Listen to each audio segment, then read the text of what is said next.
Good evening. Welcome to another edition of the Power Hour. I am Steve. Of course, that is the urban sensation and icon known as C-Red, as you can see by his shirt. And we are live tonight. Well, C-Red's live in the C-Red cave, which, you know, that's better than average for any human. But I'm live at the SCW Training Center with none other than one of the hottest stars in wrestling right now. It is the real sharpshooter. This is James Creed, y'all. Hey, thanks for having me on, guys. How are you guys doing? I'm great. See, Red, it's James Creed, the real sharpshooter. How are you doing, Red? See, I get excited about our guests. Red's like, yeah, been there, done that. I know James. You know, let's see, look at him. Go ahead, Red. He's voguing. Now, I don't know if this is my internet that's crap or if this is his internet that's crap, but we are upstairs we're upstairs. Somebody is this crap. Come on now. We're going to get through this. This is going to be great. So I'm just saying. Mr. Creed. Yes. You have been on a hellacious winning streak of late, defeating the likes of both members of Evil Gains Evil and Hot Percy Drews. That's HAWT. So you have been going and in tag team action at a brewery. You were successful against one of the most formidable tag teams in SCW, that is the Family. At that brewery show, I also defeated the evil genius himself, Aaron Xavier. That's right. He has wins over both Xavier and Jonathan Hudson. And C-Red, you were there that night, or were you not there that night? They did the big 2 out of 3 falls match.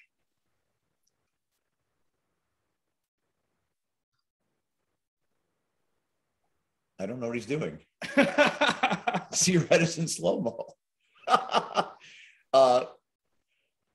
That night that we did that show, you versus John Hudson, that was a pretty spectacular match. Red, were you there that night?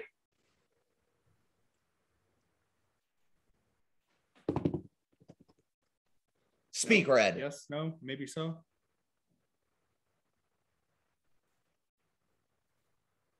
I don't know. I think my internet. I don't know the question. I don't know the question because, I mean, you keep breaking up every 20. All right. I'm sorry. We're going to get through this and this will be great. Can you hear me now? I did, and then you broke up. Okay. Shabance. And now you ain't saying nothing. Okay. You just on my screens smiling. Well, I can hear you. So this will work out in the end. I'm just going. But can you hear me? So talk about, oh, this is going great. Right now, at this second, I can. Okay. So the match, John Hudson versus James Creed, 2 out of 3 falls. Right. Tell me about your impressions of this match. I didn't hear that question at all. We're going to go through this and we're going to try to do this. We'll soldier through. Okay, so I'm assuming you asked my impressions of the match. I was impressed. Yes, I know Hudson. ARC. Yes, from the ARC. But the sharpshooter decided he was going balls to the wall, and the young man impressed me. And I don't know if he remembers or not. When he came back through Gorilla, I was sitting there, and I was highly impressed. Again, another young man that I've seen. He started out in the business, and you know, you always got high hopes for everybody, you know, but since he's branched out on his own, he has shown he has what it takes to make it in this business, and he thoroughly impressed me. So kudos to him. I think he's doing an awesome job of taking his craft seriously. You hear me many a times say that that's one of my biggest pet peeves with young people, that they don't take what we do serious. And he has, from his training aspect to his presentation and his appearance to his ring work and his matches. They all have gotten just better and better over time. And he listens. I've heard him, talk to vets in the back, and he listens. He doesn't have this big head of this is who I am, so I don't have to listen to you because who are you? And he's a young man, and again, I think the future is bright, for the sharpshooter. Thank you. I very much appreciate those kinds of words, Red. Thank you. I love it when Red comes on here and he doles praise out because he's one of those guys that has seen everything 100 times over. And when he offers a compliment like you listen and you learn and you improve, those are high praises coming from someone like him because he's had probably 8,000 shows over the 18 to 20 year career that he's had. So the amount of wrestlers that he's instructed, that he's worked with, it's countless. And to get that kind of praise from Red, he doesn't offer praise like that on every show, only when he sees talent. So kudos. I mean, he says kudos. I say kudos right back because that's pretty cool. Thank you. Going back to that moment, 2 out of 3 falls. Yes. Chaos. I can still see in my mind's eye the two of you going through that thick oak door that probably cost like $10,000 now that's what wood costs because it was so thick. It's like hurricane proof. Yeah. And they went right through this damn thing. And then there's the moment where you flew through the sky and kicked the can, so to speak, right into the side of his head, and just all the things that went along with it. Aaron Xavier showing up unannounced in a hood, them trying to fight your father. I mean, there's so many things that happened, so much story in that match. Kind of take us through your memories of it, because I mean, for us to sit there and watch it is one thing, but to you being on that top rope, ready to go cross the ring to kick a can in somebody's face. I want to know what you were thinking. Which part? The part right before I was about to leap off the top rope, then Aaron Xavier screwed me. He does that, that's the evil genius. Yeah. If I had a nickel for every time that bastard screwed me, I might be doing this on TNT. Oh God. Maybe not. Don't get up, Red. I'm good. Yeah, that was the first thought in my head is who the hell just pushed me off the top rope, and then the sudden stop. Then realized that I was getting stomped out by Aaron Xavier, which that's not fun, man. I love the fact that you made amends and you got your vengeance and you got your pound of flesh at the brewery when you whipped his ass from brewmaster station to the kitchen, all up and down the brewery in Manteno. That was quite a match. Yeah. If you actually feel, where is it? Right here. I still have an indent. Oh my God, he does. From the chair shot. And ladies, don't be jealous. I am a professional. All the ladies want to touch the sharpshooter, but I am a professional. And that's what we do here on this show. And Red touches souls for a living, but that's another story for another show. Continue. That was what costed me the second fall, which was a submission match. And I ended up bleeding and passing out. And Hudson beat me with my own move, sharpshooter. Not fun at all, man. Not the way you want to go out. But in the end, in what the match was long. When you look back at it, it was just over a half hour. I mean, that's a lot for that kind of physical activity at that level at any time. But while we're there watching, it went by so fast because so much was happening. Mm-hmm. I mean, they're assaulting your family, security dragging Aaron Xavier away, and then you and those final moments getting what many people thought was an unlikely victory. You were certainly the underdog going in. I mean, obviously Hudson's track record speaks for itself, not to dissuade that yours doesn't, but John Hudson's been around the block a lot. Yeah. And for you to come out and beat him at his own game, that was pretty impressive. Thank you. Yeah, it was definitely a hard fought victory. And it felt so bittersweet to put the final nail in the coffin with the bullseye. And you hit that. And we'll get back to the bullseye. Bullseye is a very popular topic here in Moments tonight. We'll get a chance to look at that particular move a little bit later on. Something that most people don't know, that match, yes, the sharpshooter, put John Hudson, the virtually indestructible man, on the shelf for months. You did that. Yeah, it was actually the coast to coast. When I kicked the can, I heard a little crack and in his neck. And yeah, I broke John Hudson's neck.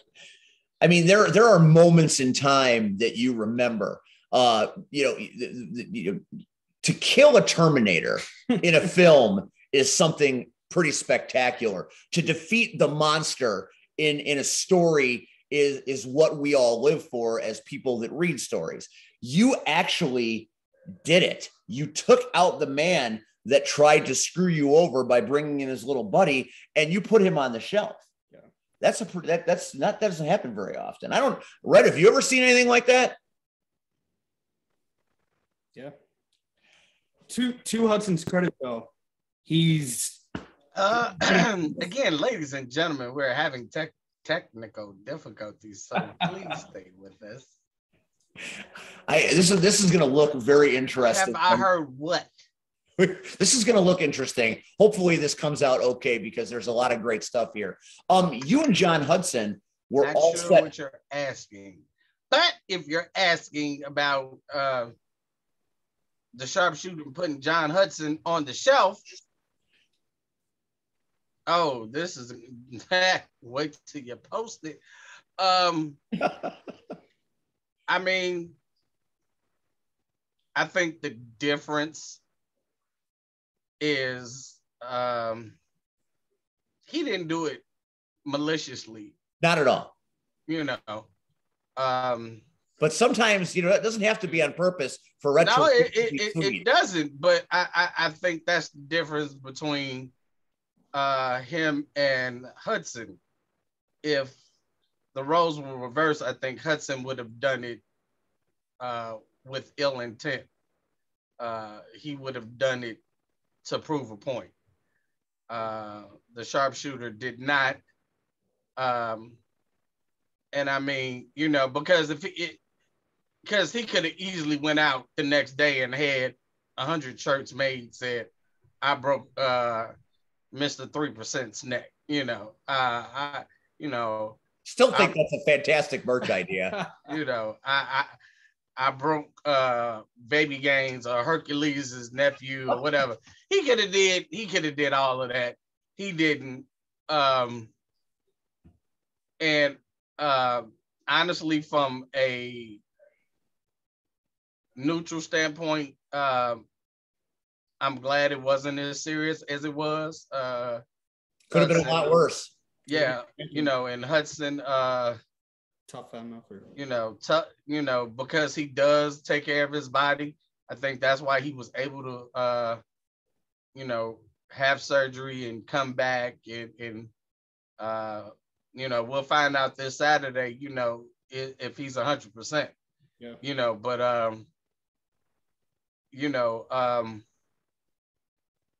I've seen people take less and get far worse injuries. And again, sometimes the people that you're working with are they're careless, they're reckless. Steve, we worked the show. You've never worked with somebody careless. Steve knows we did a show where somebody was careless and didn't think about the fans, and fans almost got hurt. So, I mean, when you're performing, there is always the risk involved, but at the same time, you want to go in the ring and you want to be in the ring with somebody you trust. I trust the sharpshooter. If I had to wrestle him Saturday night, I can feel good enough and I can trust him. I can't say that about everybody. There are a ton of guys that I see on a constant basis. If you tell me I'm booked against them and I have to wrestle them, no, I'm the vet. I'm going to call this, and this is how it's going to go.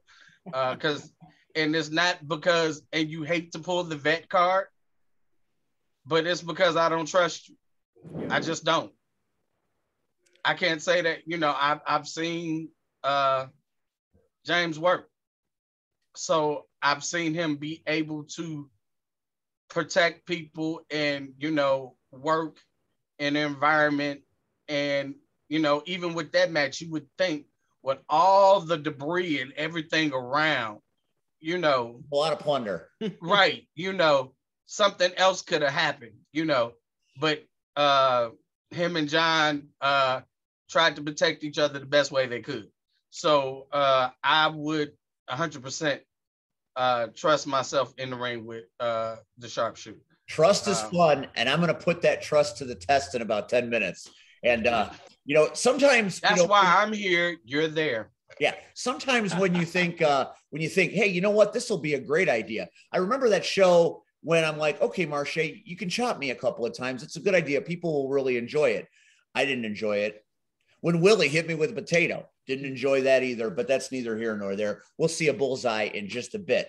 You had a chance to renew this rivalry, and I imagine the rivalry will be renewed. It was going to be a match at the Chicagoland Championship Wrestling show. Yeah. But that show has been put on hiatus because of this recent surge with COVID-19 and the Delta variant. Yeah. You travel around a lot. You were just down south. Yep. You go out west frequently, James. What do you see in other places when it comes to the pandemic starting to rear its ugly head slightly again? First, it's great to see all these other shows starting to pop up more and more frequently. They have slowed down a little bit. I traveled down to Florida. I traveled to Oklahoma, Texas, Tennessee, and down in the southern area, it's a little bit more lenient, but for the most part, shows are still going on. The fans are so rowdy, and I love it. I love the environment. There certainly were plenty of fans at the United Center last Friday night to make some of the loudest noise I've ever heard. So it's great to have fans back at wrestling, and it certainly resonates well, especially in Shabance at SCW, whose fans are absolutely rabid and enjoy, and they pack that place. Would you consider that your home? Yeah. Between them and ARW, definitely my home. What do you like the most about entertaining those people? Because I see signs, they give you lots of love. I mean, you make the children dance in the aisle, for goodness sake. I just grew up there, man. My very first match, there were "This is boring" chants. And if that don't hit home and make you strive to get better, I don't know what will. And I'm blessed to say that I'm one of the more beloved SCW superstars. No doubt. So it's very humbling, very humbling. This Saturday night, it is Intensity. Yes. In Shabance. Tickets are still available. The doors open, I believe, at 6:30. Bell time is 7. You come out to Shabance for a hot night of wrestling. Operative word being hot. Hot. That is a hot place. It's going to be hot action. There's going to HOT, just monogram it on something. The weather's going to be hot. Going to be a lot of intense action. You are in action in Shabance this Saturday night. Take us through what you're doing and what you're bringing to the table this time. I am going one-on-one with the returning Mikey Wild. The last time Mikey was seen was in July of 2019. Wow, pre-pandemic. Yeah. It's been a while, Mikey Wild. Yeah. And he coincidentally his last match was against my former partner, Max Blaylock. And that was the night that the Modern Day Sharpshooters were formed. That was a historic night. You had a great run as a tag team wrestler. The Real Sharpshooters were very exciting, won a lot of matches. Do you prefer tag team wrestling, or are you happy being a solo act? It's kind of like a double-edged sword. Not really a sword, but they both have their pros and cons. I love tag team wrestling when it's done properly. And there's nothing better than it, in my opinion. But also singles wrestling, transitioning into a singles wrestler, it's made me stop.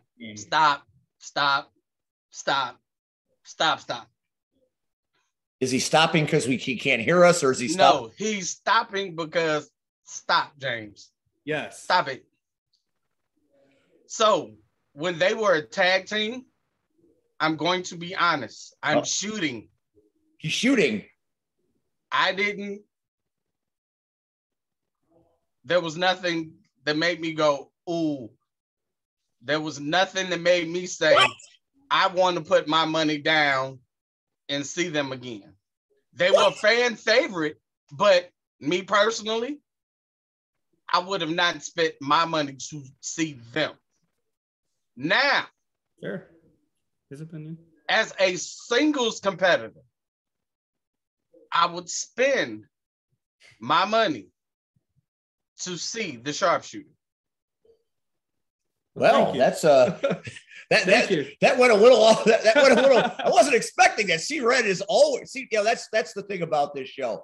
I truly never know what Red is going to say, and Red has got more experience. He's got a vet card. I have a library card. That's the. I mean, and that's not taking anything. I mean, just me. I know what I look for in the tag team, and I mean, yeah, they had the look, but as far as, man, what do they do that I don't see on TV or I haven't seen in other companies? And I mean, yes, this is a business. It constantly recycles itself. I get all of that. He stood out from his very first, when they went their separate ways. His very first match, I was like, dang. He's got something to prove. And I think that's the difference. See, when you have a tag team partner that you're with on a consistent basis, you're with that person, and that person has your back, you have their back, which that's the way it's supposed to be. And he realized there's nobody here to have my back anymore. I have to have my own back. I have to do all the work. And he has. His matches have shown it. You go back pre tag team, and you go back last month. Two different guys. It's two different guys. Agreed. It's the same guy. Same body. Well, I don't know. I'm seeing a little bit more chiseling going on here. Well, I'm saying, but you know what I'm saying. Go ahead, flex for him. Give him the gun. You know, yeah, take us to the gun show, baby. But it's two different people. And I think he had to go through the heartache and the hard times of dealing with being in a tag team that sometimes that causes, and realize, hey, I gotta take care of me. You know, so his matches have shown it. So to me, he went from an opening act to a main eventer. Well, now that's high praise. The payoff was worth it. I wasn't sure where we were headed, but that's good. And when C-Red calls you a main event, he's usually right, because he's main evented a few himself. Percy Drews, the match you had against him was one of the most entertaining matches I've seen in a while, because you guys did everything. You flew everywhere. It was a crazy match. But then, that match with Hudson, it's one of those moments where we're gonna look back on it. I mean, I've been over the match a couple of times because I screwed up commentary on the first time and I had to do it again. So I'm very familiar with that match now, if I wasn't before. Hey, I thought they out false finished me. You false finished me, and I'm the damn commentator. I didn't know this. I thought it was over. But anyway, he's right. You have gotten significantly better, and I think you've won the last 5 matches you've had at SCW as far as I can track it back. So yeah, I think what that means to me is you have a shot, a clear line at JPH. How can you not be considered number 1 contender? When are we going to get James Creed? Now I know we got Mikey Wild this week, and we've got a lot going on, certainly. When do you feel like it's going to be James Creed's time? Are you pushing for a title opportunity? Do you feel like you deserve it? JPH, a hell of a champion. Yeah. Man went through hell in a handcart to get that title, and he is the goods. And I think a man of that talent versus a man like you, that's got main event written all over it. JPH is my boy. We've been up and down the road together. We just went down to Nashville a couple weeks ago, and the man looks thinner every time I see him. He's dropped 40 or 50 pounds. He's an inspiration to us all. That's why when James gets to the gym, I have to leave, because he gets up there and starts doing his thing, and I just feel bad about myself. So I'm out. Got to get out. Bad enough Miranda or Nikki whips my ass when he's there anyway and embarrasses me. Then I just got to leave when you start pumping that. man's a workout warrior. So I think the title aspiration should be in the future for sure. But where does James Creed want to go? I mean, your local success is well established. You're traveling now to Arkansas. You said Oklahoma, you were there, Texas. So you went down there, and that's a hotbed for wrestling right now. I mean, lots of things. Dustin Rhodes and Booker T have things in Texas. Thunder Rosa is rolling in Texas. So that's where the big boys are rolling right now. What's your end game? Are you looking to get to that level where you go on a show that has Dark in the title, or are you happy just doing the local thing, being the locals? What's James Creed want? Top-notch main eventer. That's obvious. That should be everybody's end goal, is to be a world champion. Obviously. Also, it's going to take some time to get there, but that is the end goal, is to be a world champion. Whether that's WWE, AEW, New Japan Pro Wrestling, Impact Wrestling, Ring of Honor. The goal is to get signed. Wow, that's a bold statement. But like I said, I've seen you do some pretty amazing things. We've watched you do some pretty incredible things in the ring, and I think your stock is just going to rise. I can hear the boys are rolling in that ring, and I know we're taking James away from his valuable training time. So although it's not exactly an hour tonight, we gave you 2 shows last week, so we're collecting a half-hour interest on the backside. But even though it's short tonight, and Red's got his first day of school tomorrow, so we need to get this man to some dinner and to sleep so he can go educate the young minds, because we know they need a whole lot of education, and C-Red's just the guy to do it. But we wouldn't cut and run short live here in Moments without capping the evening with a little fun. So what we're going to do is we're going to take this party. And Red, while I'm getting set up here, do you have any final thoughts for the real sharpshooter as we head down to the ring and I get my comeuppance and be sent to oblivion? Just best of luck on Saturday. I mean, I'll be there. Hey, so I mean, I'll give you best wishes then. But again, you get it. That makes me happy. You're not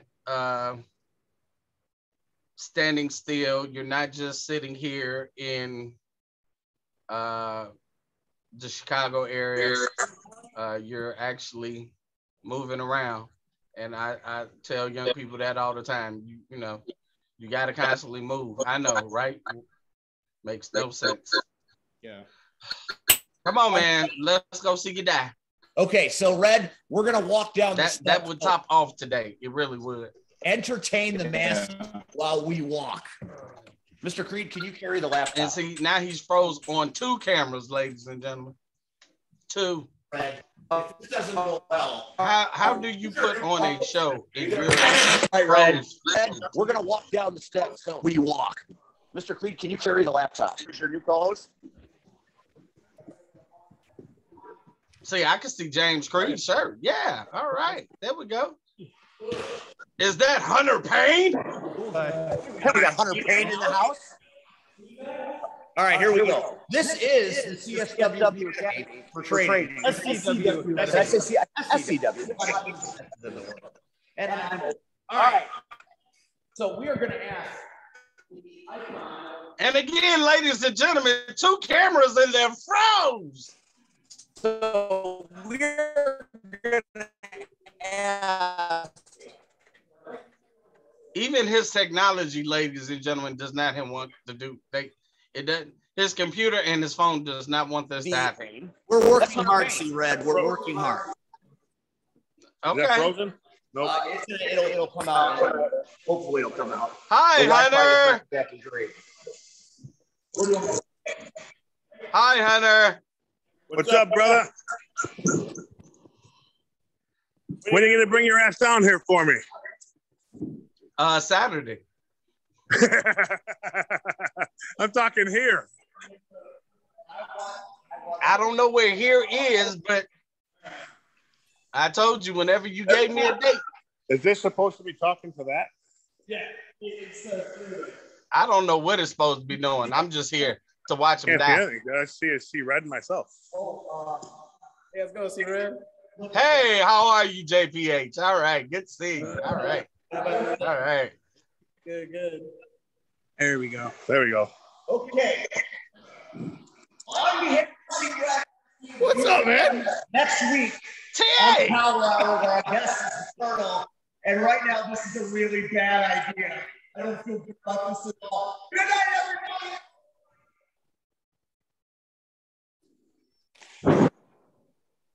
Oh.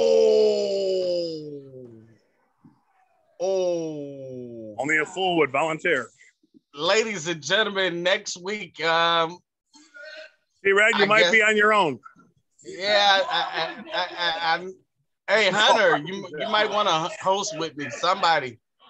I need some help next week. Hey, you've been working with this guy for a while. Any tips on how to get him up and breathing again? Not really. Give him a chicken sandwich, maybe.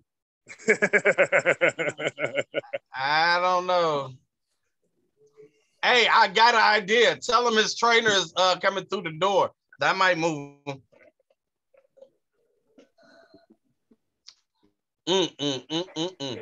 Ladies and gentlemen, those actions of Steve Aaron are not those of the Power Hour and of C-Red.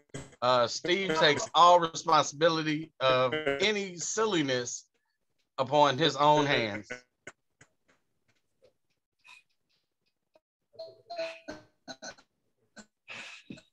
What he won't do for views, people. Red, He that hurt. Tonight, Hunter Payne's here. JPH is here. James Creed's here. Uncle Terry is here. I love y'all, but come to SCW this Saturday night in Shabance. I'm going to go get some medical attention. We'll see you next week when our guest is the Turtle. For the Icon C-Red, I'm Steve. We'll see you next week. Good night, everybody.